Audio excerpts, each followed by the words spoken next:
Hey guys, and welcome to this week's episode of the Top Producing Zone podcast. I'm one of your hosts, Michael Jen. And I'm Shanne Carvalho. Today, we are super excited to have Tamara Book with us. Tamara helps people become wealth creators and is the definition of living what you preach. She started her career working in corporate, in fashion and entertainment, realized that wasn't where her true desires were at, and she wasn't working for her own goals. So she successfully moved from corporate into entrepreneurship and used real estate investing to achieve financial freedom for herself. And now she's working to show others how to do this for themselves as well. So with that, Tamara, welcome to the podcast. Thanks, Michael. Thanks, Shanne. Great to be here. Well, shoot, after that introduction, Michael Jen has the best introductions. I mean, I need your autograph, by the way. Next time I see you. Well, let's start here, Tamara. Like there's a lot of people out there, like, you know, they talk about financial freedom. I would dare to speculate, maybe not everyone knows exactly what that it means exactly for them. So when you talk about financial freedom, like how do you define that? And what has that meant for you? Yeah, that's a great question. I think what it really comes down to is just having the ability to control your own time, right? And decide when you want to work, where you want to work. And that's really what it comes down to. And having the ability to control your time, not having to live for a paycheck, right? Like whether you go to work, wake up and go to work or not, you're still going to get paid. So having that freedom. Yeah, no, that is awesome. And that is, you know, something that's super important. I feel like it's not something that people realize it might be possible for them based on kind of how they've been brought up or, you know, what they're used to. So you personally, you know, had this successful transition from, you know, a corporate career, working for the Yankees too at some point, which I thought was super cool, to now becoming a successful entrepreneur, doing real estate investing. What did it take for you to kind of make that transition? Like what worked well for you and what didn't? That's a great question. So I would say what worked well was I found the right group of people that were also like-minded and doing what I wanted to do. Like they were already at my end goal. So with the support of a great community of like-minded individuals, that was really how I did it, because I had guidance, right? It's not just like I woke up. Well, technically I did wake up one morning and decided I didn't want to be in corporate anymore. And I literally just quit my job without a plan.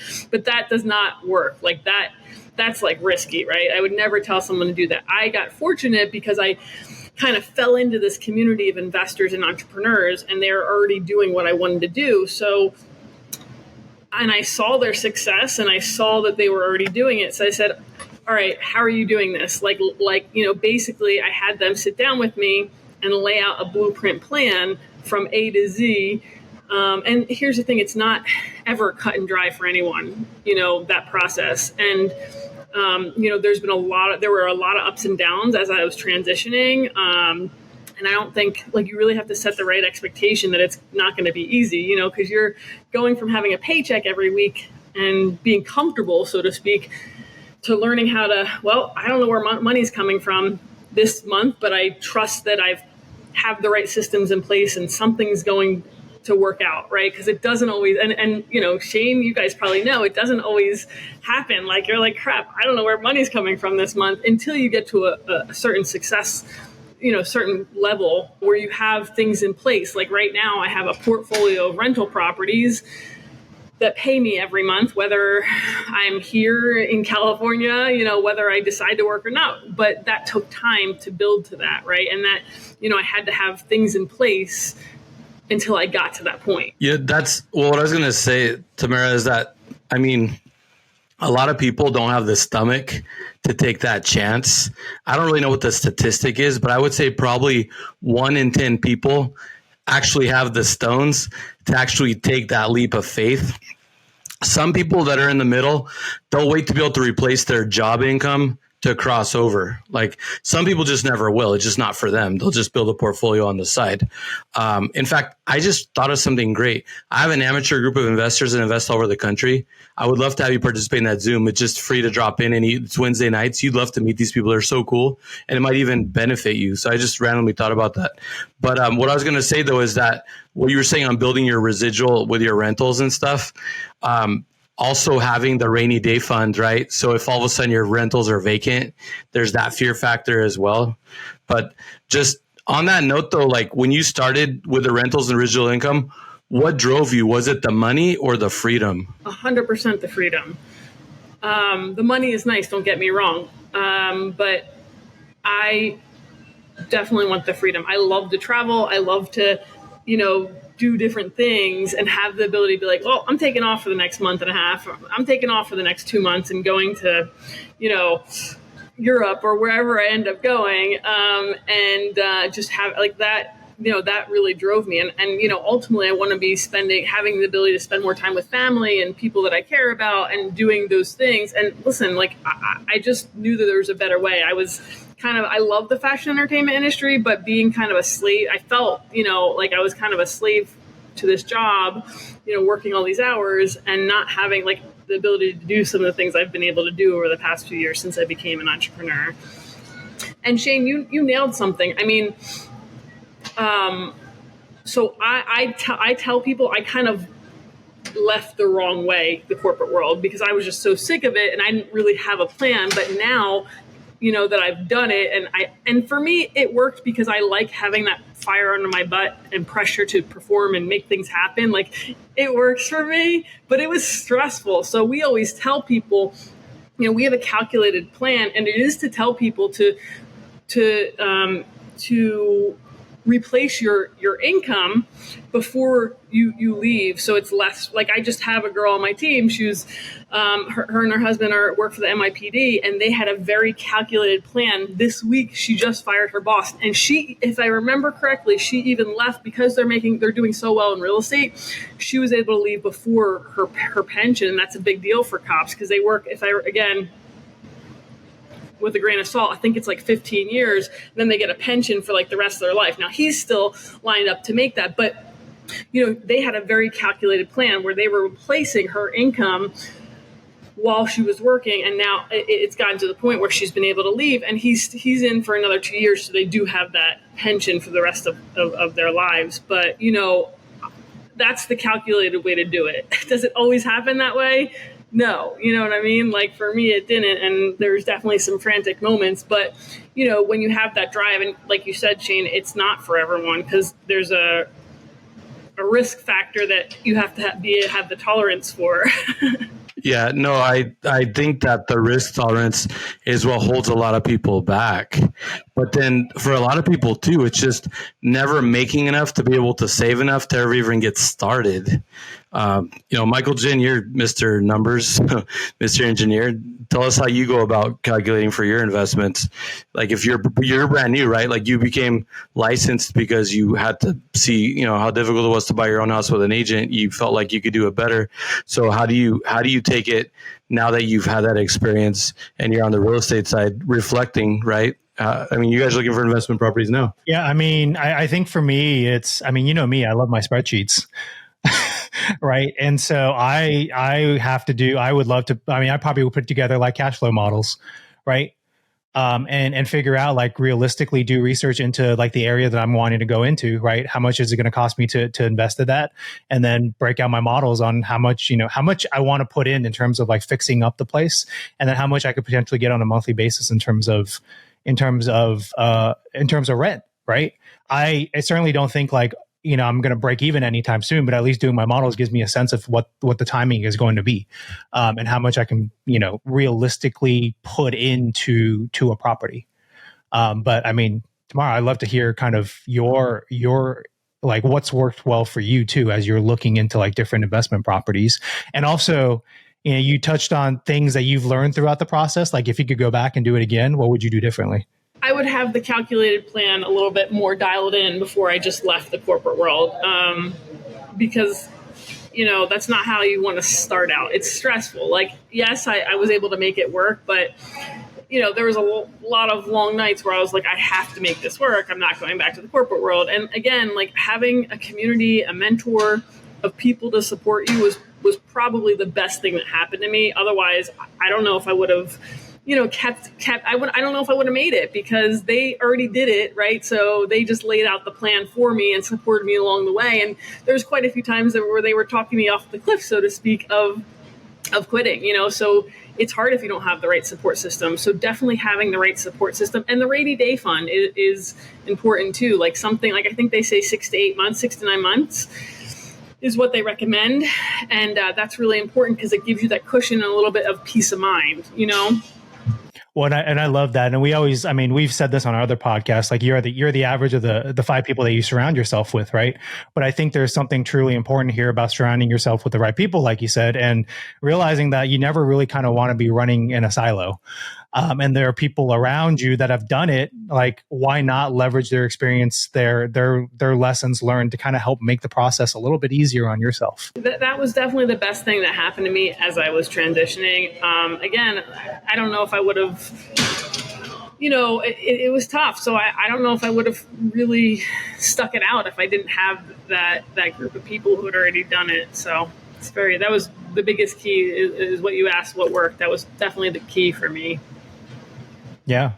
And let's kind of get into this a little, because I was looking at your website. You talk about kind of building long-term wealth, and you talk about kind of 4 different aspects to do that. You talk about building long-term wealth through education, creation, preservation, and mindset. So, let's dig into each one of those 4 a little bit. Let's start with like kind of education. So to you, like from your experience and your perspective, like what's key in terms of education to building long-term wealth? What skills do you need to kind of have? Or do you feel like, one needs to truly develop to be successful in, launching a career in entrepreneurship, building out that financial freedom for yourself? Yeah, well, I can speak from my experience. Again, I came from corporate. I have 2 degrees. I have a business degree. None of that prepared me for real estate investing or being an entrepreneur. The practical stuff is much different than the paper stuff. So when I fell into this community, they offered this education, and I was initially like, I just got out of school. I don't want to do this again. But it was the best thing that happened to me, because I was so green in real estate. At that time, I probably couldn't have really even explained to you what a mortgage was. Now, I can probably run circles around some people because I've gotten myself so educated in very specific things. And here's the key in my experience, and just, my 2 cents is, I got myself educated on different strategies. So, in the beginning, everyone knows from an investing standpoint, wholesaling, fix and flip, buy and hold, right? Buy and hold's a long-term strategy, fix and flip, wholesale, short-term strategies. I got myself educated on both kind of strategies. Now, there are over 30 different real estate investing strategies. So, and believe it or not, none of those strategies are where I ended up. Like I found, like once I got educated, lease options I love, tax liens I love, and those are long-term plays, but different aspects of it. They're, I don't want the headaches. I want like as little as possible. So, and I still learned how to fix and flip. Here's the thing. I learned how to fix and flip. So if I ever needed like a quick chunk of change or, big money or quickly, I can just go flip some houses, which is ironically what I'm doing right now. But I would not consider myself, that's not really my play. I'm definitely a cash flow buyer. So did that answer the question about education? I think so. Just to wrap that up real quick, is just getting yourself properly trained and educated is all day the best thing you can do as a real estate investor. And there are people who go to YouTube University. Listen, you got to find what works best for you. I found something very dialed in. And again, best thing, I kind of fell into it, but that's the best thing I can suggest is making sure you get yourself properly trained and educated, because you really have to know what you're doing in real estate investing. And the way I look at it is you could learn through the school of hard knocks and make all the mistakes, or you can, take a shortcut and get yourself properly trained and educated, because there's a lot more to real estate investing. And Shane, I'm sure you know this. Michael, I don't know your experience so well, like that you can't find on HGTV is not going to show you, the beam that you have to replace, or just the crazy things that come up. Like the month I've had, like there's nothing that can prepare you for something like that. But when you have the right knowledge and the right community, like those two things, I'll hit on those points all day. Those have been the biggest keys for me to my success. The School of Hard Knocks has taught me some lessons, that's for sure. Because when I started young, I mean, I don't have as much experience as Shane, but we've done a couple of flips together. Contractors not putting sockets in the garage. Just random stuff like common sense stuff. Yeah, common sense stuff that you kind of have to babysit them on. That was School of Hard Knocks for both of us. Crooked business partners. It doesn't matter how seasoned you are when you started. You got to stay disciplined in your mind on, just because it's easy to get emotional or excited about a deal. Like when you hear deal, it's like, Michael's good about holding back and analyzing numbers. I'm like, let's go, baby. It's like you get fired up when it's a deal, and it's like, I think that it's not just getting educated, it's actually staying disciplined, that as much as you want that particular project, if it doesn't pencil, it doesn't pencil. You can't get sucked in. Just like I tell my real estate clients not to get emotional. You can't get emotional as an investor, even once you know what you're doing. Well, no, the balance that you just talked about is so important. Like Shane, I'm more like you. Like, let's just do it. Let's make things happen. And it doesn't go so well half the time. So that's why you balance it out with someone like Michael, who's a lot more analytical. And it's like, wait, let's slow it down. Let's look at the numbers. Let's run the numbers. Let's look at it from different angles. And I've learned to do that more. But I've also learned to partner with people. Like I have a partner right now who is so analytical, which I'm just not. But I'm very good with the visions and making things happen. And he's not so much. So it's a fantastic, partnership. That's really important. And that's the other thing that just real quick, like when people have this like idea that partnerships are so glamorous, like, hey, let's partner. Some of the biggest disasters I've ever seen are from careless partnerships. well, yours was, I remember yours. That was. Oh no, there's no competition, but no, I'm just saying, like, there's not even trying to compete. I don't want to win that battle. I'm just saying, like, here's the thing is that partnerships as a new investor in certain aspects are necessary, because there's always the three parts, right?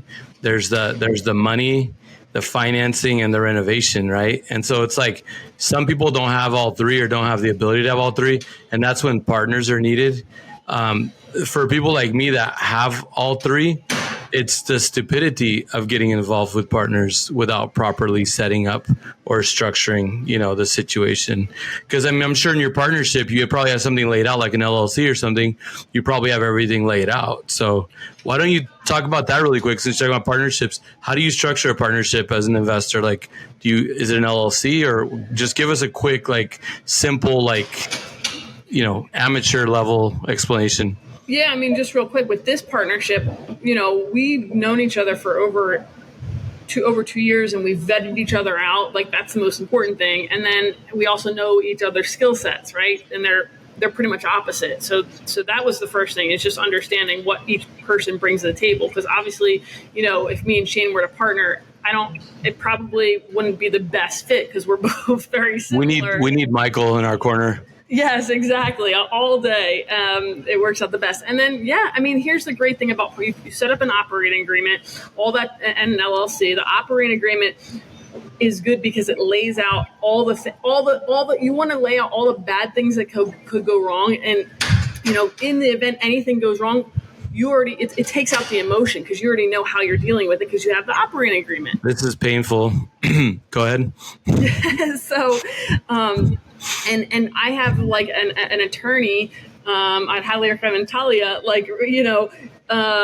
just map out the operating agreement and always put the worst case scenarios. Now, it doesn't mean it's going to happen, but in the event any of this stuff goes wrong, the operating agreement you don't even have to question what you're doing, because the operating agreement tells you, and it just makes everything so much easier and takes out the emotion, right? No, and I love that. And I think that's, you really have to spell things out, and it's never an easy conversation to have when you're like trying to get a partnership formed and started and talking about kind of worst case scenarios. But in reality, like that's the best time to talk about it, right? Because otherwise, if you find yourself in that situation, then no one's going to want to talk about it because they're trying to protect themselves. It's like a prenup in a It's sense, a prenup. you know? Exactly. That was exactly what I was thinking. I was like, it's like a freaking prenup. That is so true. I've actually used that analogy before.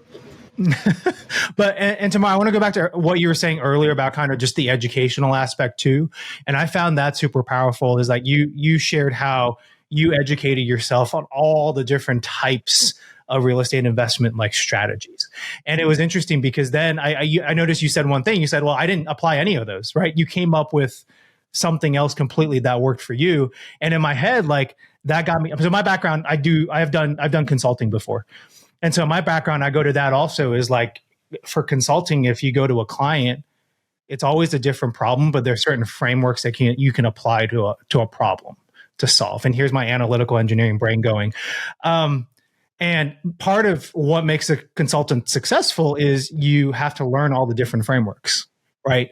Like what do you have to look at if you're looking at cost reduction and optimization versus, driving and increasing your revenue, or, maybe an M&A merger or a reorg for a corporate structure, right? Whatever it is. But once you learn all the different approaches, then you have the full arsenal that you can apply to a situation and figure out kind of what's the best approach for you in that situation. That's a great point. In real estate, like one of the things that we suggest is having 3 exit strategies. So being before you get into any property. So in a market like this where it's been a roller coaster constantly changing, it's so important. Like I have a property right now that I started out when I went into it, I was thinking I was going to keep it as an Airbnb.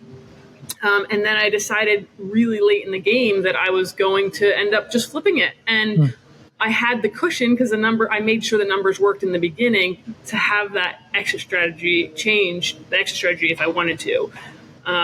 So that's definitely something important to kind of have that plan as you go into it. And Shane, just to hit on something that I think is important that you brought up briefly is you can be as educated as you want, but you have to balance it out with taking action and having the experience, because realistically, like, again, I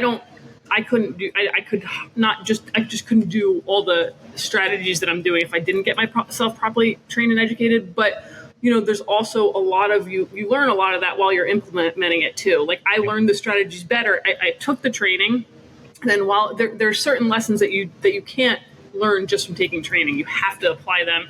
And like when things come up in fix and flips, you're like, crap, like I've never dealt with water coming up in the basement, and here's the great thing though about having some kind of education is I gone back to the education during some of these flips. I'm like, oh wow, he hit on that. Now I get it, right? But like now I know how to deal with it. But you kind of have to find the balance of having knowledge and applying that so you have the experience. It's like a balance, I would say. Well, it's on the job training. That's what I said about like how I started my real estate and everything I've done. I wasn't a big fan of education, right? So it's like, Michael's super educated. So Michael comes from that approach and it's worked for him. We all have our different methods. But for me, it was really on the job learning. I feel like I got a lot of experience from all the repetition. A lot of people that are book smart, it doesn't translate to being good investors or whatever. But if people that have the skills, like for instance, Michael's great with the spreadsheets, the calculations and all the analytical part. I mean, I love numbers and I'm good at that part. I'm just not as technically savvy to make all those great spreadsheets. But then when it comes to actually being on the job, like I can build it and do all of it and I understand all of it. And so that's been from a lot of on the job training. So it's like, I think that you can learn enough to be dangerous even if you don't know everything about the product. But I think that the on-the-job training, the repetition. Yeah, I'm calling it on the job, but you know what I mean? Like when you're on these flips and these projects, I feel like that's how you're going to truly learn. And like you said, when problems come up, you learn something new. Even in real estate, it's been 25 years. I learn something new every day, Yeah. Yeah, no, for sure. You're always learning in real estate. That's the, I guess, the fun part of it. So, but I think that, what you do get educated with, if you're actually proficient in applying it to what you're doing, because too many people are educated, but then they can't apply it to what they're doing. Right. And that's why those of us that are not as educated, if we actually can apply it, what we do know, or do good with the actual project, then it kind of counteracts how much education you have. So it's a balance, like you said. Yeah, I agree. Well, and let's kind of talk about the other three pillars that you mentioned. So you also talk about creation and preservation. So can you dig into those two concepts a little bit more? Yeah, for sure. So, as you start to build wealth, right? Let's say you're doing all these fix and flips. You hit like $1 million. I can't tell you how many people I've talked to who make a lot of money, but they don't know how to protect it, right? And that's not always something you necessarily think about when you really get into real estate investing, but it's important, right? If you know how to build wealth, but you don't know how to protect it, you're gonna lose it. It's like these people who hit the lottery. They become millionaires or billionaires overnight, and they blow. You hear like a couple weeks later they blow it because they don't know how to manage it. They don't know how to properly, preserve it, right? So that's what I also love. Like, we kind of take the holistic approach and teach people how, and listen, I think Shane and I seem to be similar. I didn't really have the patience to sit down and learn about self-directing IRAs and learn about, asset management and building, setting up trust and all that stuff. But when you start making the money, you kind of have to, and you're like, well, I got to figure this out, or I'm going to lose this money, or it's not going to be, you just hit more of a risk. So I kind of forced myself to just sit down and learn how to,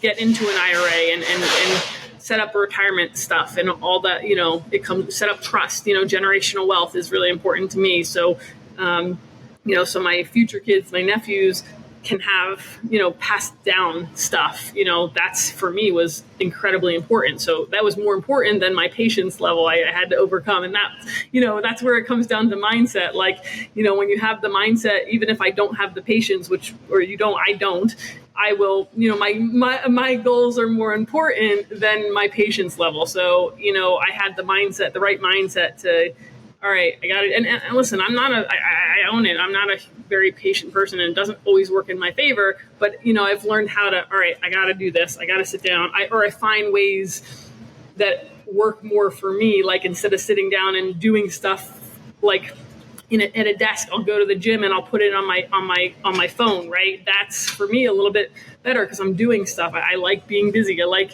staying active, and that, or driving. I'll just make it a little bit more practical and make it work for me more. You know what I mean?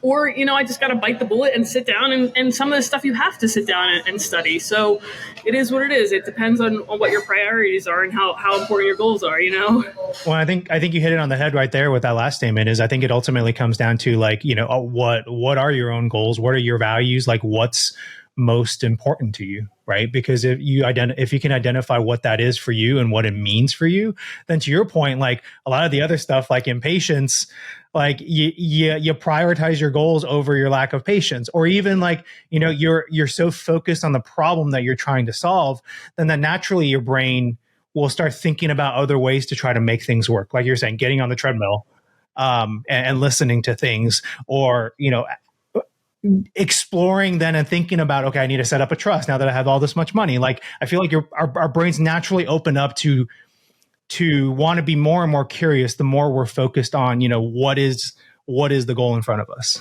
Yeah. And also it comes down to discipline as well. I mean, fortunately, as much as I lack patience, I generally have discipline. And listen, there are some days where I'm like, listen, today's not going to be the day I do this. I got to walk away. And it really comes down to knowing yourself well enough to say, all right, it's not working today. And it took me a while to figure that out, because sometimes I'm like, I just want to get this done. It's just not working today. I'm wasting time.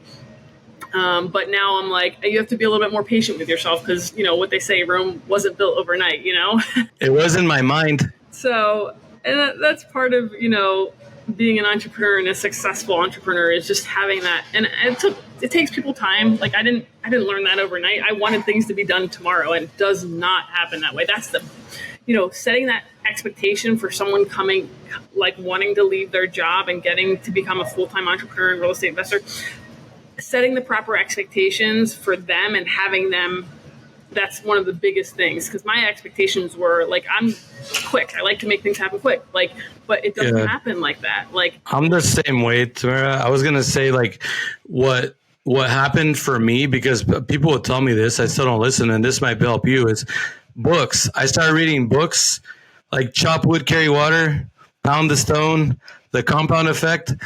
Those books like were mind changing, not just for like projects and the instant gratification issue, but for instance, like losing weight. Like you want to lose all your weight today. It's like realizing that a little bit each day was progress. And before you know it, you've accomplished your goal.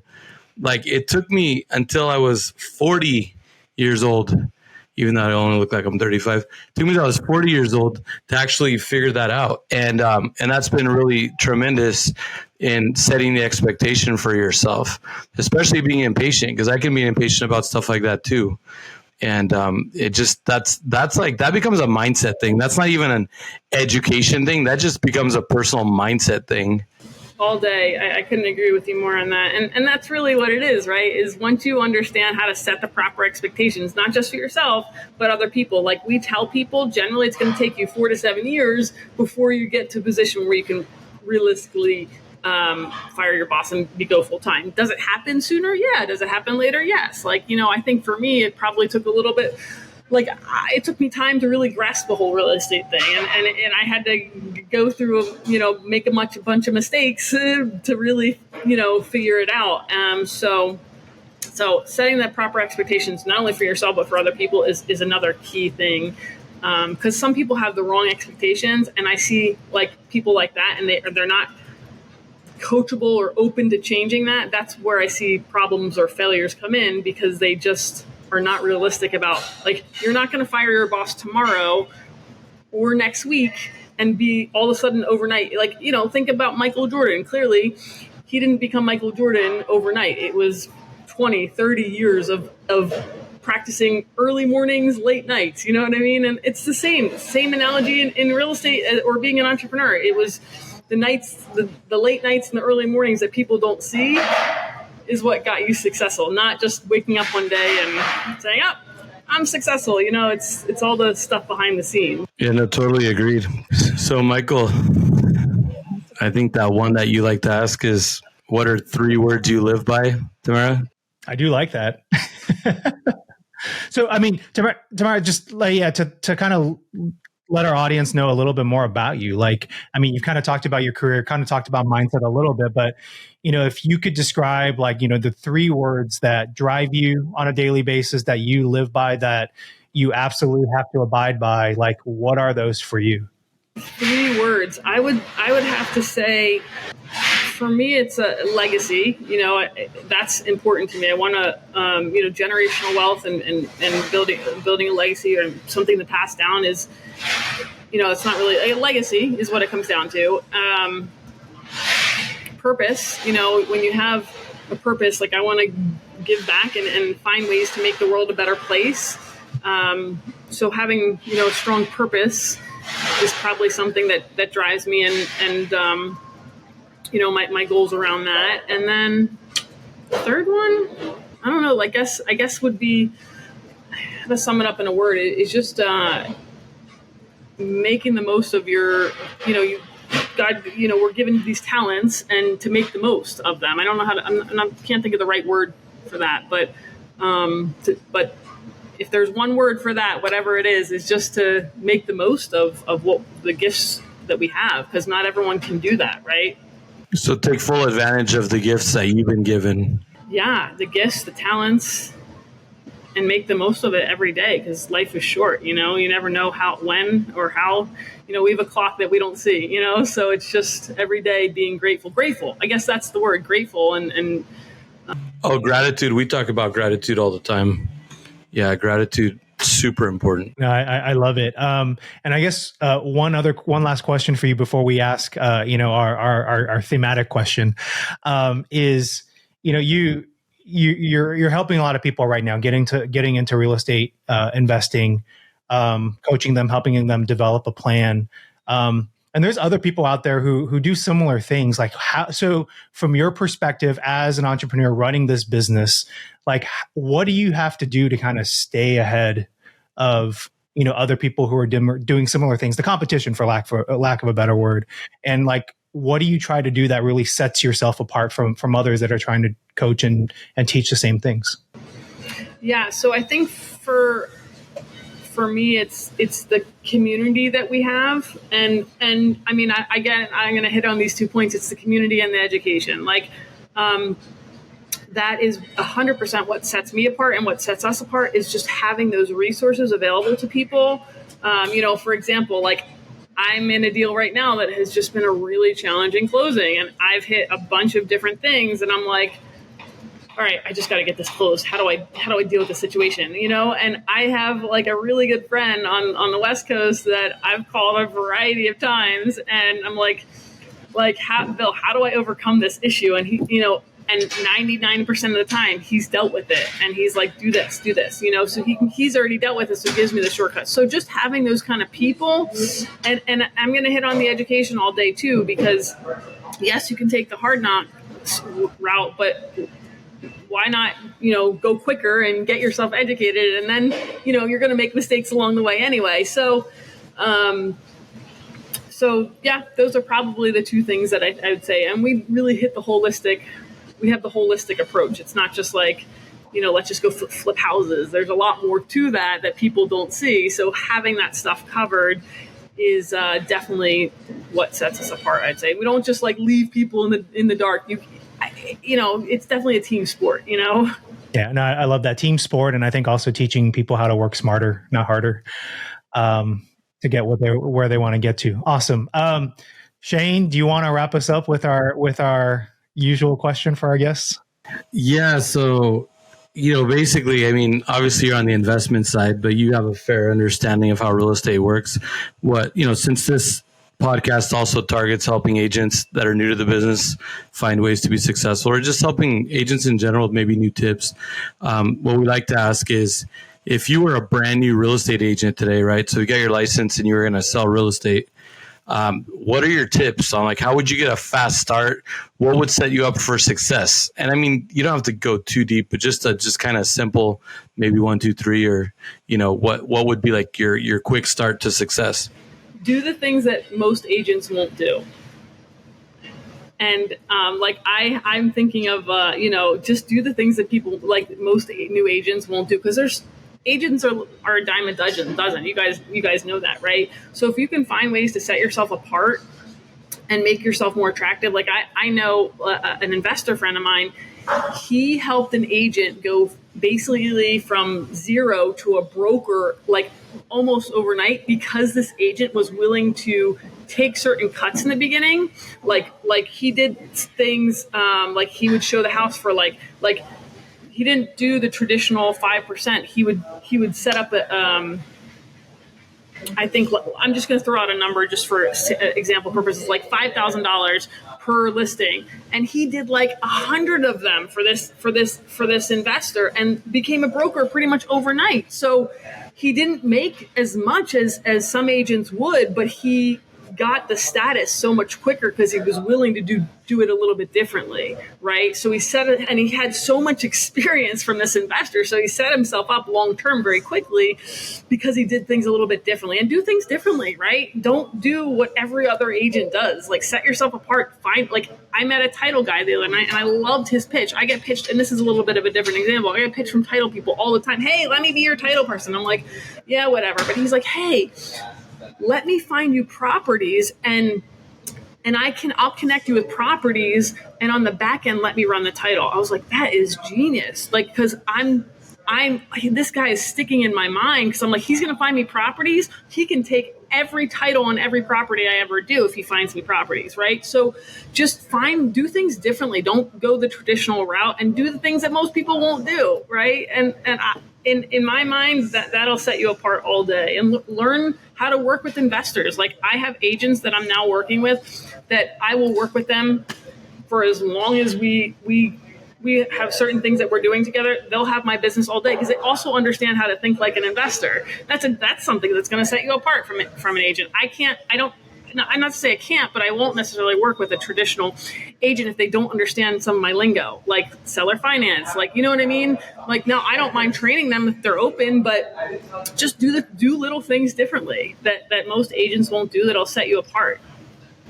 Yeah, I totally agree with that. We talk about that all the time. That's one of the reasons like we went out on our own, because there's agents like with big brokerages and such that, it's like boilerplate website. Everybody looks the same. And so I think there's differentiating yourself from your competitors and, maybe your unique branding, your unique things that you offer. I like what you said about, it's kind of like serving the client to learn. Like, found an investor, didn't really need a full-on agent, found a way to work with them. The new agent was willing to learn the ropes that way, kind of paid his dues. So I think another way to say what you're saying too is pay your dues. A lot of new agents don't want to pay their dues now. I'm old school. It's been 25 years. So paying your dues.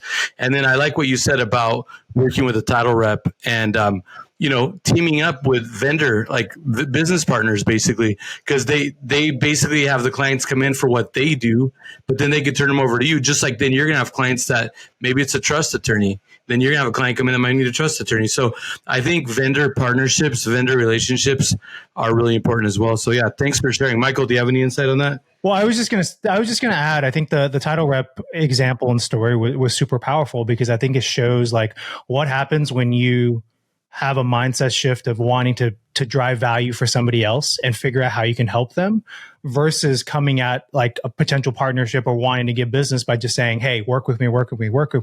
Because when you do it that way, really what you're saying is, what can you do for me, not what can I do for you? Right. And if you talk to and this is something I had to learn too, if you talk to anyone successful, they're going to tell you learn how to provide value, be a value provider. And that's how you're going to draw, just basically what you're saying, Michael. Learn how to give first, and then people are going to want to help you more. Yeah. And then they'll come. Exactly. and I think young agents and young investors go with the opposite approach, and they don't get what they want, and they're like, oh, I'm out. Yeah. And let me try something else. And then they're out of that too. And it's just an endless cycle. Right. Exactly. Yeah. Tamara, it's been a blast having you on here with us today. If folks want to connect with you offline, what's the best way for them to do that? Yeah, awesome. I mean, there's a couple ways. My website is yourguidetowealth.com, which is very simple. And there's, if you go to the bottom, you can put your first name, last name, email, and phone number in. You have to go through a 8-minute video, but that information comes right to me, and then I'll reach out to you. We'll set up some time to talk. Or my Instagram is, I'm pretty active on Instagram and social media. It's Dynasty Business Development. So either of the two are going to get to me very, very quickly, and I'm very responsive on both of those sites. We'll make sure to put all that information in the notes of the podcast episode. Well, thank you so much for joining us today. This was so fun. Had a blast. We really appreciate it. Yeah, thanks, Tamara. We finally got it done. Thanks for being here. Shane's a tough one to track down. Oh, yeah. Ain't that the truth? I'm his partner, and I can't even track him down. But he might say the same thing about me, so. Yeah. I don't get as much vacation time, so I can't be tracked on other continents. Awesome. It was great meeting you, Michael. I can definitely see the balance there. Yeah. The yin and the yang over here. It's a great partnership. Yeah, if you're ever looking to do some partnership in the East Coast, then feel free to reach out. Absolutely, I will go. Well, I've already been to the website. It's an awesome website, so make sure you check it out. I'm going to go fill out my information and watch that 8-minute video. So awesome. Thanks. Cool. Well, thanks everyone for tuning into this week's episode, and we'll catch you next time on the Top Producing Zone podcast. See you then.